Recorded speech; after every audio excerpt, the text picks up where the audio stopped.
Good morning and welcome to Positively Politics, the show where we break down the sometimes complicated and often negative world of politics into a straightforward and academically rooted way. My name is Dr. Laura Merrifield Wilson. I'm the host of this show, in addition to serving as a professor of political science at the University of Indianapolis.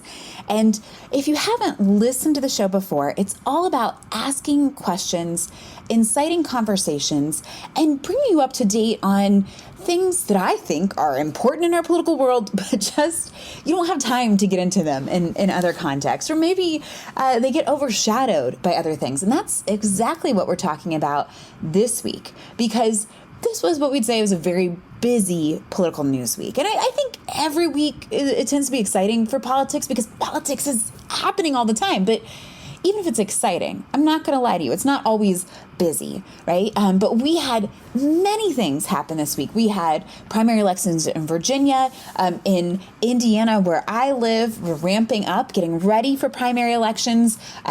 There were important things nationally and internationally, certainly involving Iran. Just so many headlines that something I think was really critical and is really important to understand, but probably didn't get enough attention and time, is talking about the testimony, the hearings for the new prospective Fed chair. I'm talking about Kevin Warsh, who is poised to take over Jerome Powell's place as chair of the Federal Reserve Board when Powell steps down from that position.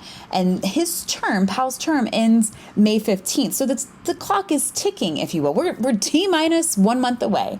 But Powell has gotten a lot of attention because the president has made this position incredibly political, but also high profile in a way that I don't think we've seen in previous administrations.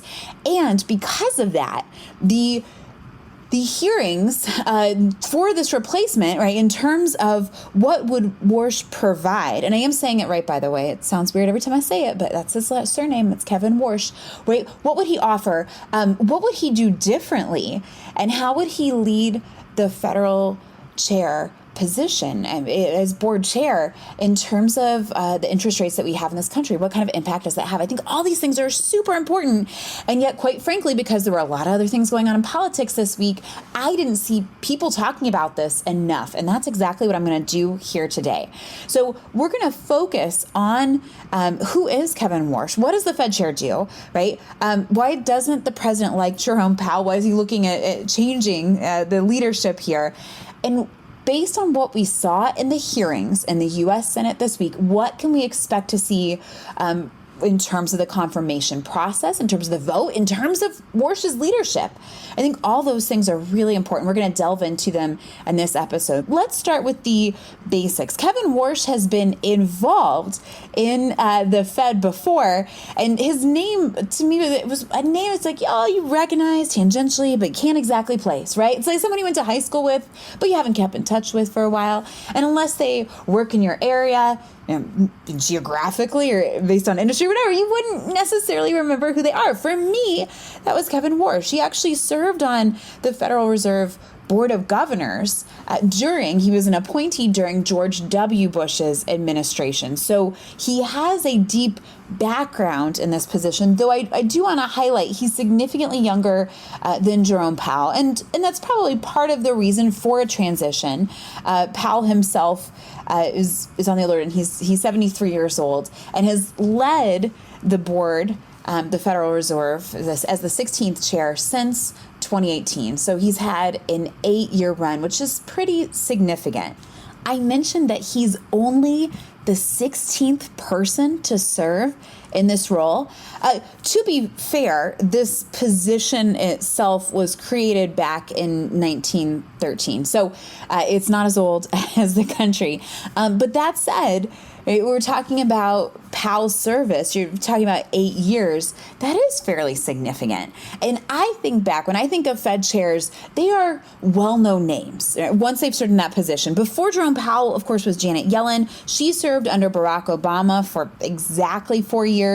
Before her, under George W. Bush, and for part of the Obama administration was Ben Bernanke.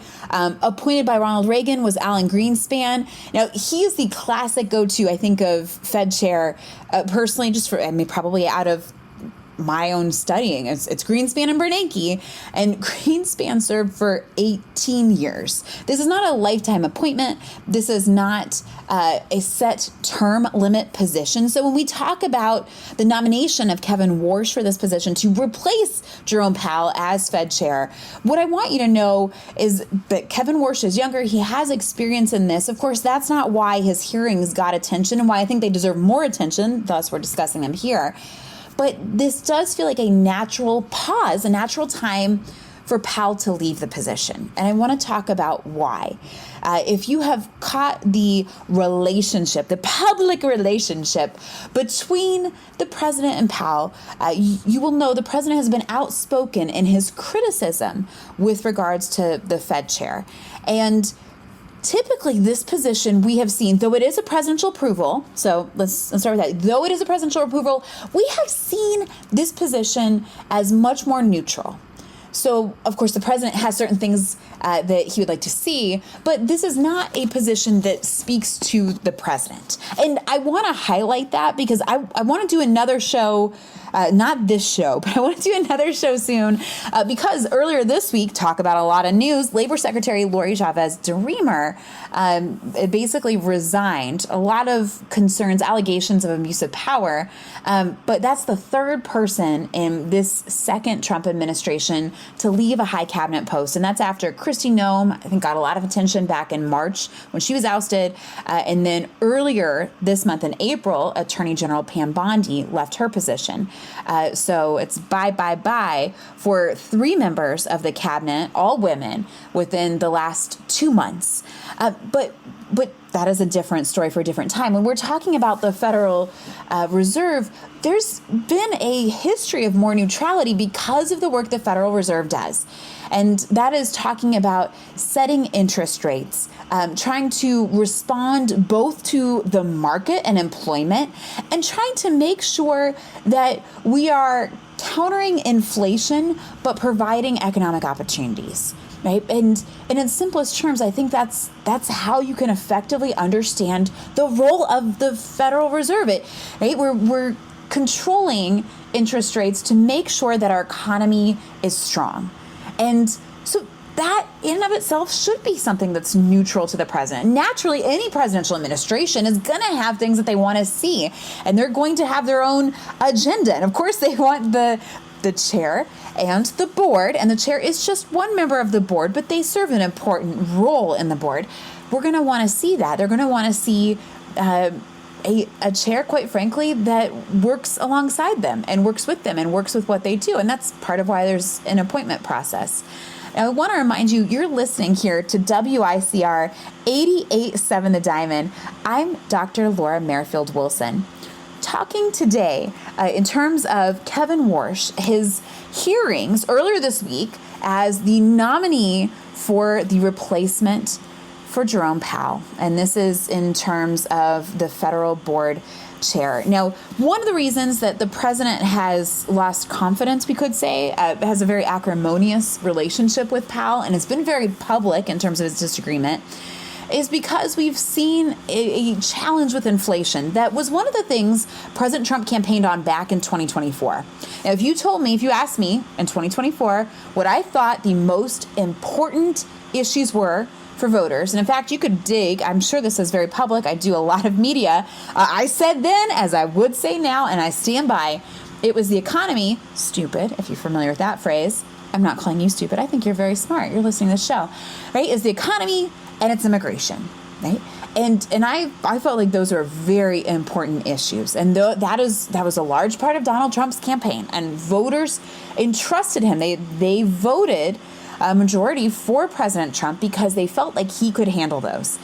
And both have certainly been challenging. Of course, they're difficult issues. If they were easy to address, they would have been addressed. But when we focus on the economic issues, one of the things that President Trump came into office saying, we wanted to tackle inflation, that inflation had gotten too high. And you can look at data. I find Trading Economics, it's a website that has data from the Federal Reserve showing the value. You can also look at data in terms of the change, the rate of change with regards to the United States federal funds interest rate.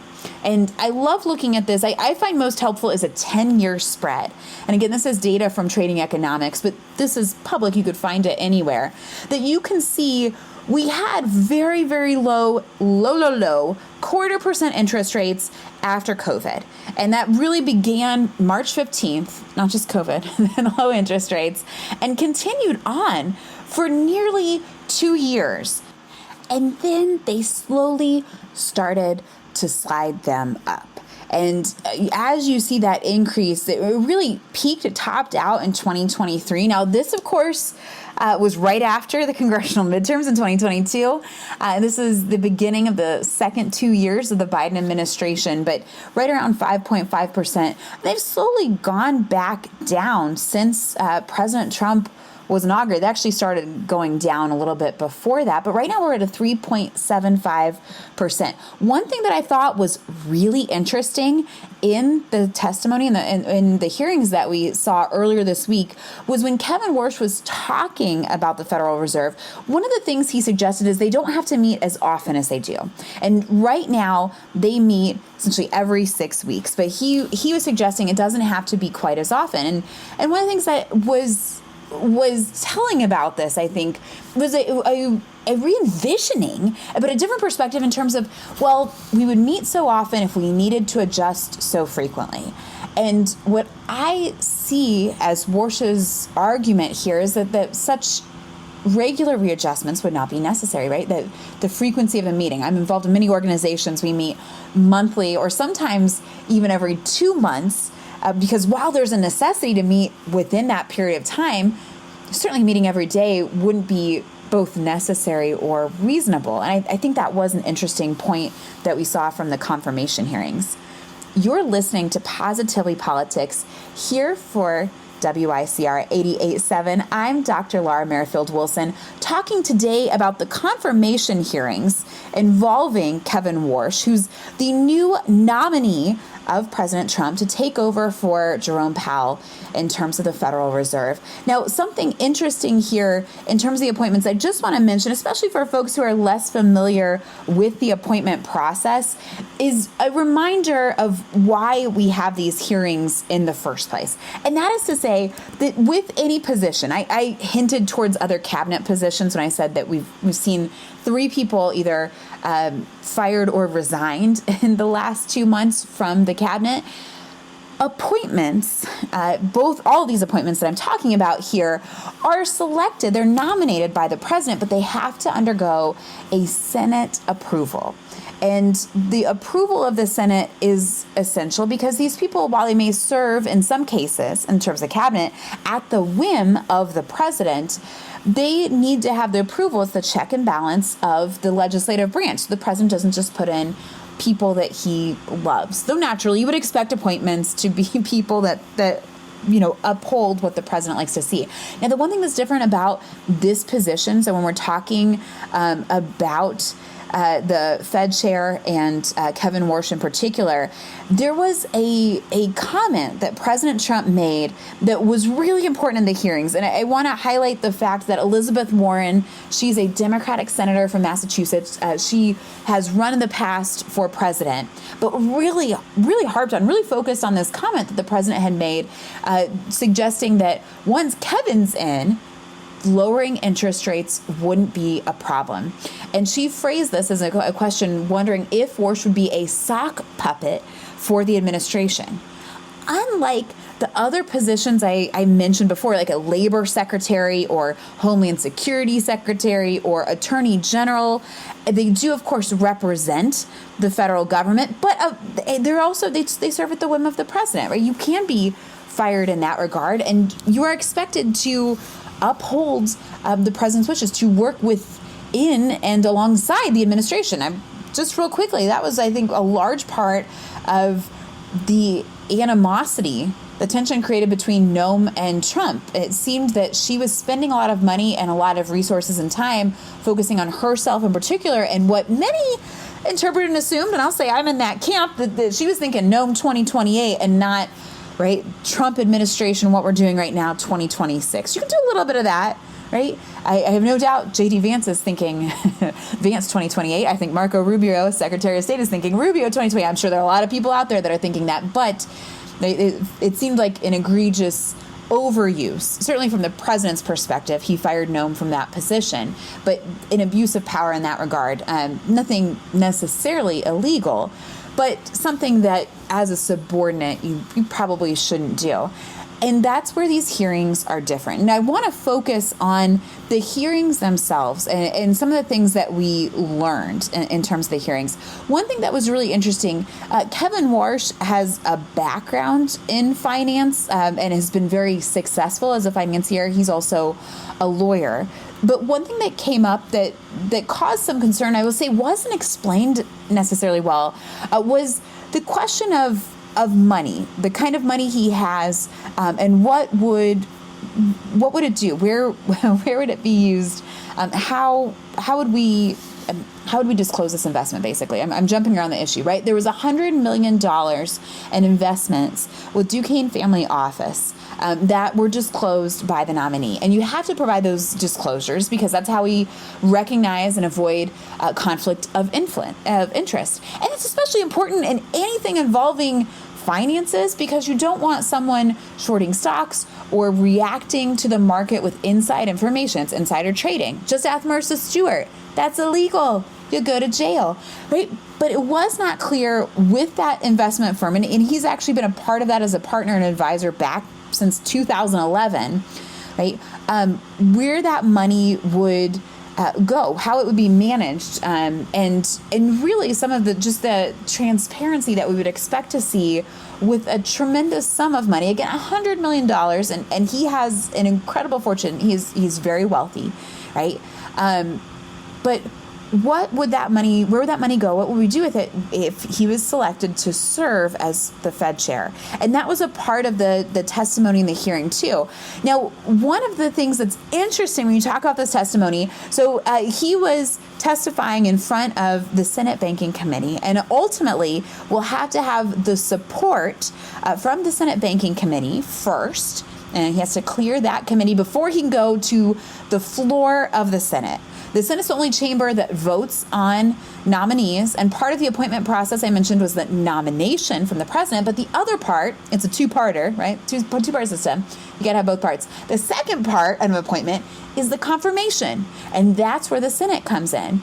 But first, he has to be able to clear this banking nominee, and the Republicans do have a majority. First of all, they have a majority in the Senate, which helps. They have 53 members. Democrats have 42, but they do have two independents. Bernie Sanders is the most notable there. They have two independents that caucus with the Democrats, so they do not run on the Democratic ticket. But you're talking about a basically 53-47 balance. So more Republicans there that would make, presumably, once it goes to the Senate floor, a lot easier for that confirmation. What's going to make it hard, though? Well, for starters, you got to clear the Senate Banking Committee, and that is a more narrow majority of Republicans, 13 of them serving in that role, compared to just 18 Democrats. If you're just tuning in, I want to remind you that you're listening here to Positively Politics on WICR 88.7 The Diamond. And also, if you want to catch the beginning part of the episode, maybe you missed it, or catch previous episodes, you can catch Positively Politics now anywhere where you get podcasts. Catch up, listen again, share with a friend. You can find it online, on your phone, again, wherever you get your podcasts. We're talking today about Kevin Warsh and the Fed chair nominee and hearings that were really important this week, but kind of went under the radar relative to, of course, so many other things going on. Now, I mentioned in order to clear the appointment process before making it to the floor of the Senate, Warsh is going to have to survive a vote in the Senate Banking Committee. And this is where you have a much more narrow division with 13 Republicans and 11 Democrats. One of the reasons that 13 to 11 is actually much closer, essentially a tie at 12, is because you have one of those Republicans, Tom Tillis, who has been outspoken in saying he will not support Warsh. Now, he doesn't have anything personally against him, but he has said there's a DOJ's Department of Justice investigation in Powell. He feels that this is personal, it's political, and it has nothing to do with the office. And Tillis has said he refuses to support and to vote in favor to approve Warsh out of the Senate committee until that Department of Justice investigation is dropped. And so if you're keeping score, when I tell you got 13 Republicans, 11 Democrats, we assume people will vote across party lines. And there's a very good reason to assume that in this case. You take away that one of those 13 Republicans, you put them over on the opposing side, and now you are deadlocked at 12-12. Now, sometimes, once you've made it through a committee hearing, we have seen in the past where you've had really, really tight votes. And when you're on the floor, you might have something where you actually have a tie. Now, if you remember from your, high school civics class, I probably didn't learn this till college, and maybe you don't know this now, but you're learning at this moment. You can have the president of the Senate, which is the vice president, come in to break a tie. The first time I remember seeing this was in the first Trump administration. There were many cabinet appointees that were seen as controversial at the time, but after Donald Trump was elected the first time in 2016, he nominated Betsy DeVos as his Secretary of Education. And I watched the confirmation hearings almost like it was the Housewives of New York City. It felt like there's a lot of drama, there was a lot of tensions, a lot of tension. It was very high stakes, and it was probably one of the more interesting public testimony that I had seen, quite frankly. Right, a lot of questions and criticism and concern. What would you do in this office? How would you support the president? What was your experience? Where do you stand on policy? And understandably, I think the Democrats were really upset having lost the 2016 presidential election, so they were coming in with fervor. The Republicans had the upper hand to having the president to make the nomination. And with Betsy DeVos and her nomination, it was actually tied at 50-50 in the U.S. Senate. So the president of the Senate, which you now know is the vice president, and this was Mike Pence in the first presidential administration of Donald Trump, came in and broke that tie. This happened because of the nuclear option, which was actually exercised way back in 2013. It was a change in terms of policy that was really important, because in 2013, the nuclear option lowered the requirement for votes to approve to a simple majority. And so before, you had to have a supermajority of votes. That's 2/3 of the Senate chamber. So basically, 60, right? You had to have well more than over half of the votes in order to confirm an individual. And when we call it the nuclear option, because this just makes it so much easier and also so much fickle. In 2013, when that was initially exercised, I remember again the decision in 2017 for the nuclear option, this allowed confirmations to pass with just a simple majority, just that 51%. And this is really important in terms of what we're looking at for these confirmation hearings, as I'm talking about Kevin Warsh, the Fed chair nominee, looking to replace Jerome Powell. I think this is going to be valuable. And so looking back at that nuclear option, I think when we discuss changes in any institution, I always get criticized because I don't like it. I don't think you should change institutions. I don't think you should change rules. And I'm not against it because I don't like change. And this is how we've always done it. I promise it's not because of that. I think people are quick to change the rules to their immediate benefit, to suit their needs, to get that short-term, immediate win. And what we can never tell, the haters of the changes like myself, and I wouldn't consider myself really a hater, right? Just a cautious person who can look ahead and see the challenges when other people are much more focused at what's 5 feet in front. And there's value in both of those perspectives, by the way.